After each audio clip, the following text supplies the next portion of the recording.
Hello friends, welcome back to my channel. My name is Shaelene and today we are doing my May wrap-up. May was Lyme Disease Awareness Month. If you didn't know, I have Lyme disease, so this is why I am wearing green lipstick today.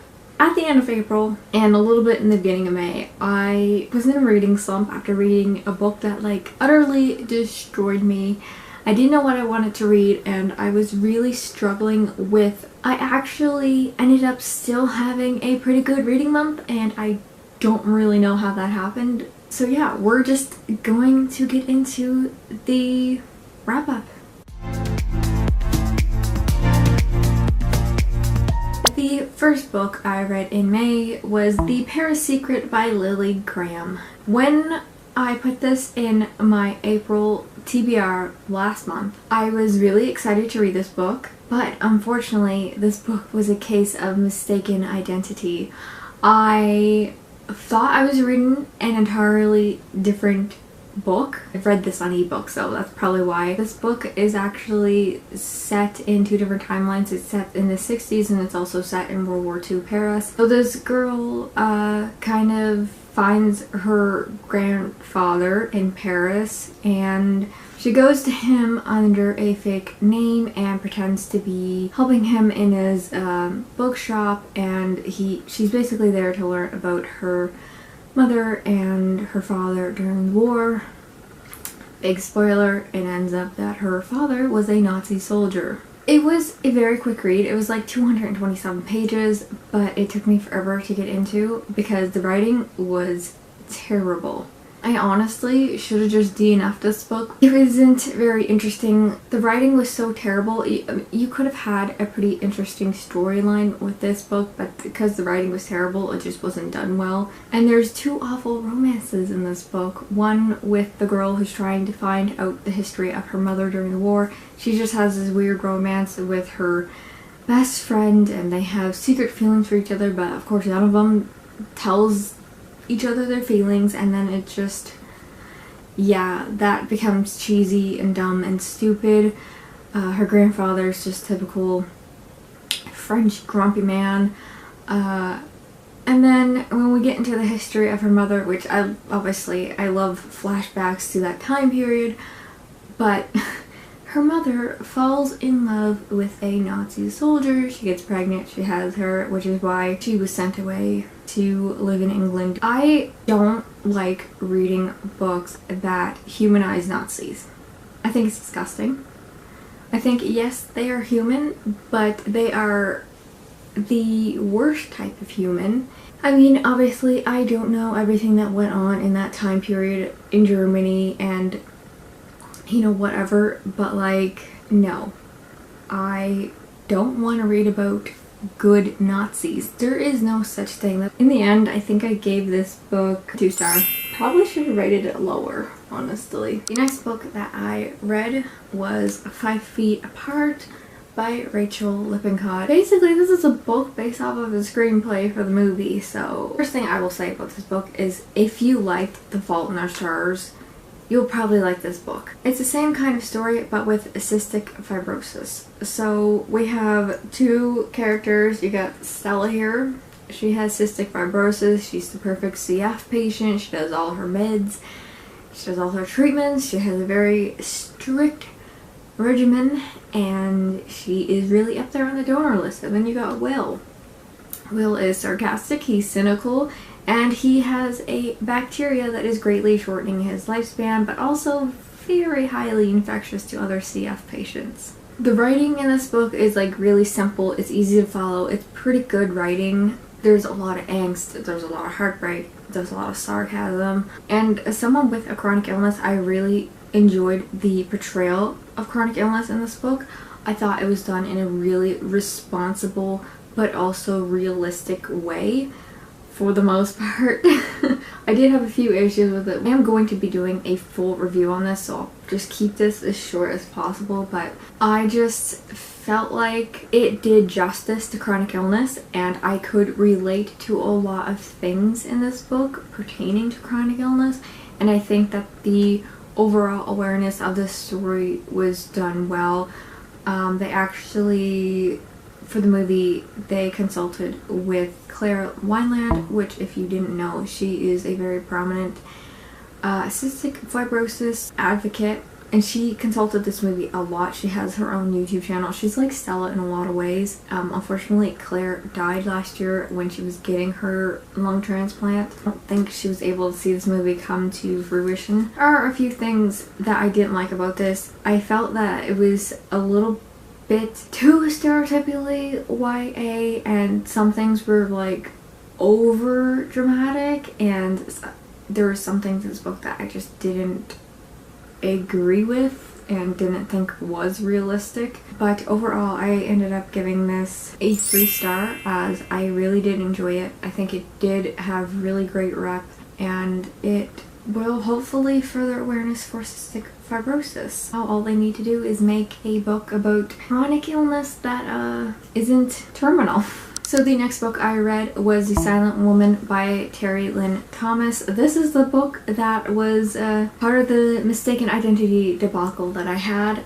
This was the book I intended to read. This is set in England before World War II, or is it? No, I think it's before World War One. I'm not 100% sure. I forgot. Catherine is stuck in a loveless marriage. So this basically follows Catherine as she becomes a spy. She needs purpose in her life, and this is how she finds purpose, by being a spy. The murder of her husband takes place, and her sister-in-law automatically suspects her. This was such a good book. The writing was really great.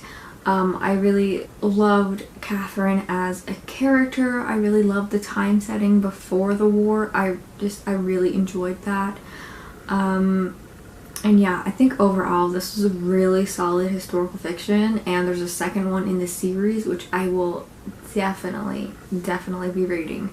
So I ended up giving this a 4-star because honestly, I didn't have anything bad to say about it. It was just such an enjoyable book. I was sucked into it. I read it in a few days. So good. So the next book I read, which I actually have a reading vlog on, was The Selection by Keira Cass. You can see my full thoughts and everything I thought about the book from beginning to end in that vlog. I'm sure plenty of you probably already know what this selection is about.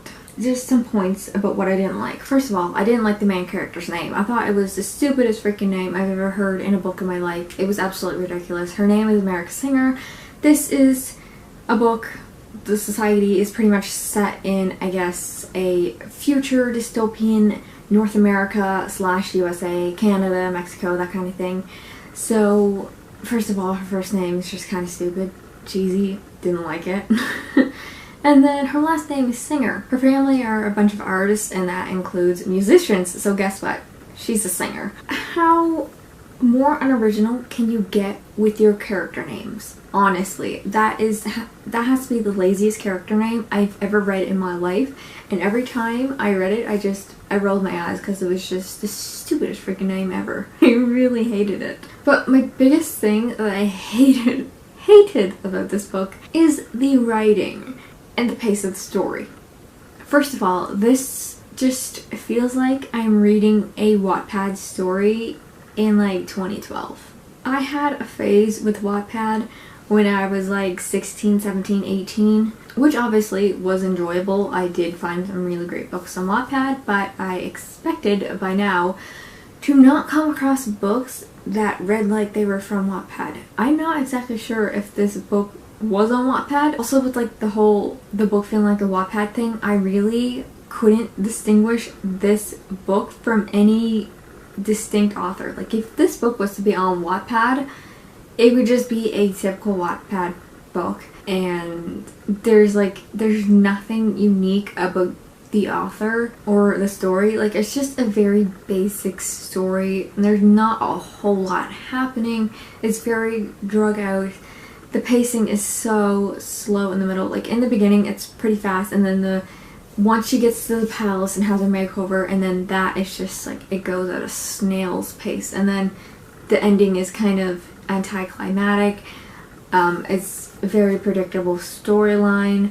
I expected a lot more drama, considering that there was all these girls vying for this Handsome Prince. I expected like full-on cat fights and I got none. Hello friends, I'm so sorry. I was experiencing technical difficulties and my camera cut out. So I ended up rating the selection a 2-star because honestly it wasn't a great book. I know this has like such a cult following pretty much, but overall the whole plot was extremely underwhelming.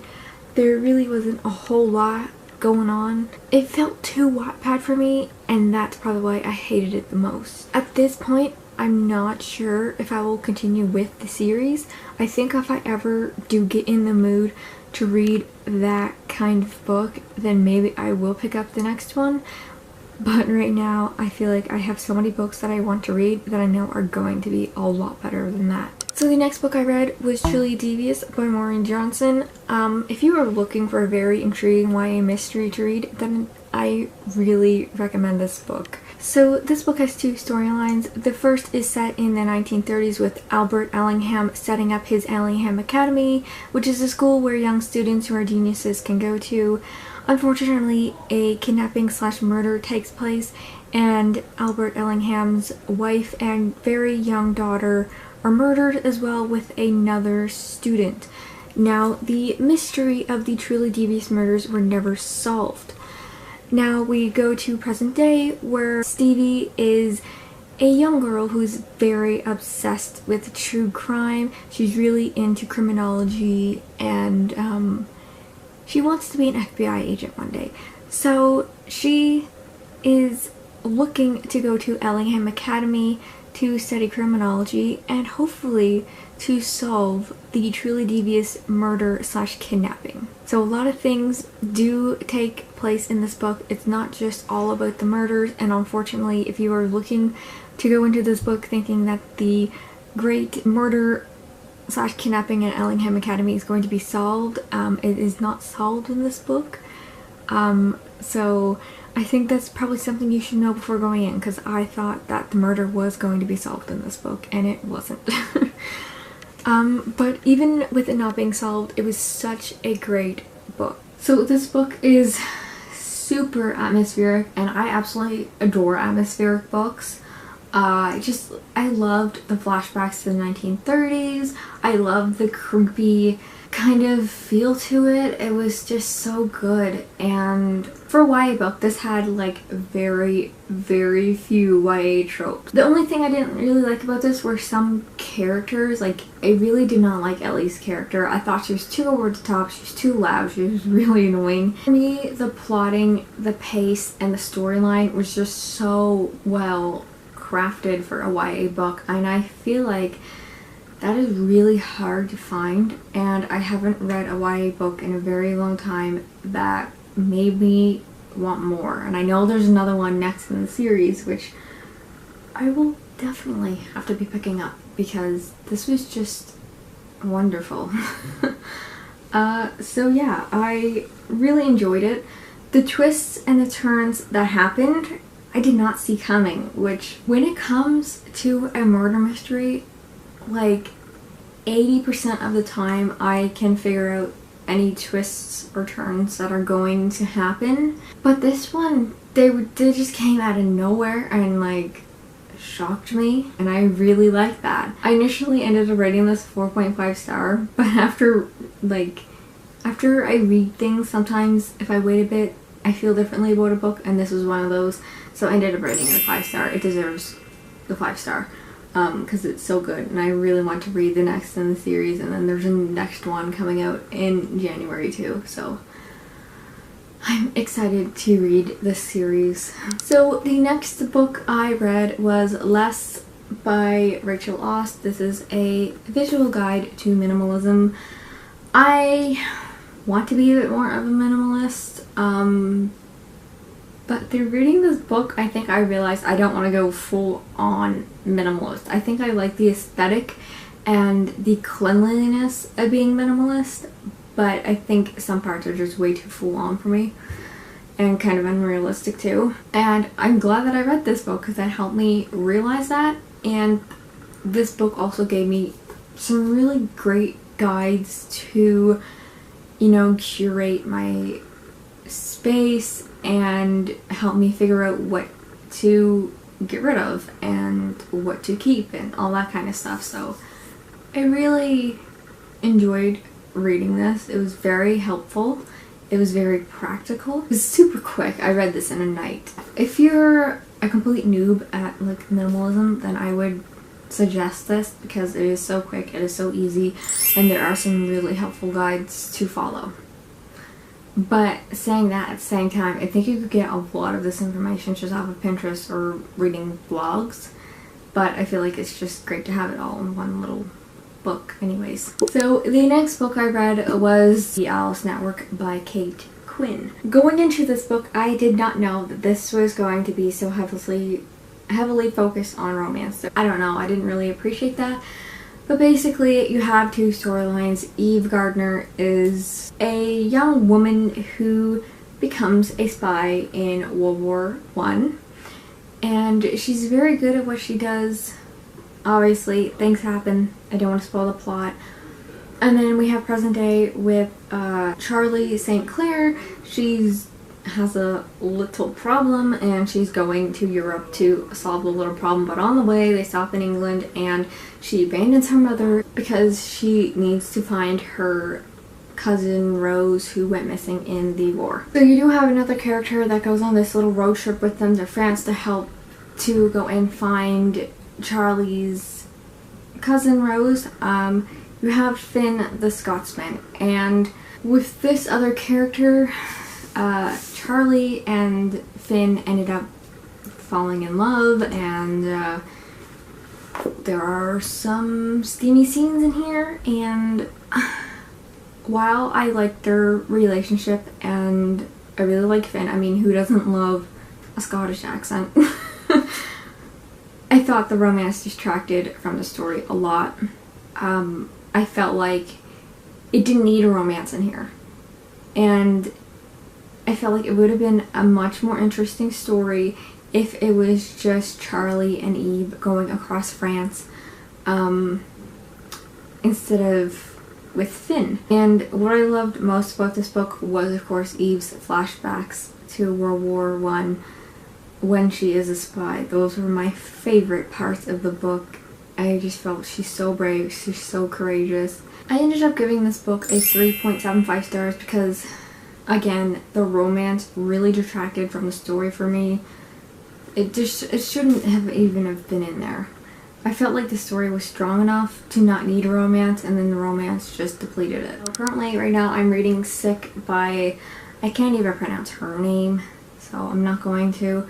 I actually annotated a small bit of this because I really like the quote in it. I'm like almost halfway through. I'm really enjoying this so far. Her memoir is quite relatable, and yeah, it's kind of hard for me to read because when I read stuff about other people being sick with Lyme disease, it just makes me more and more depressed, and it makes me more and more sad. But I am reading this as part of Lyme Disease Awareness Month and stuff like that, so yeah, I'm not quite finished, but I hope to finish this tonight, hopefully. The other book that I'm currently reading is The 13th Tale by Diane Setterfield. I'm having a little bit of a hard time getting into this one because I usually read my ebooks at night and then I just keep getting tired and falling asleep. And the story is starting kind of slow. There's a lot of like inner dialogue and a lot of descriptions and stuff like that, so it's taken a little bit longer for me. Fortunately, this month I did not get to Sarah's Key by Tatiana de Rosnay. I hope to get to this one soon. Maybe in July, maybe in August, but it will be read at some point. So those are all the books that I ended up reading in May. I'm actually pretty proud of myself that I got out of that reading slump and was still able to read quite a few books. If you enjoyed this video, please let me know. You can go ahead and subscribe, give it a thumbs up. I will have my Instagram, my Goodreads, and my Twitter all linked in the description below, so you can go ahead and follow me there.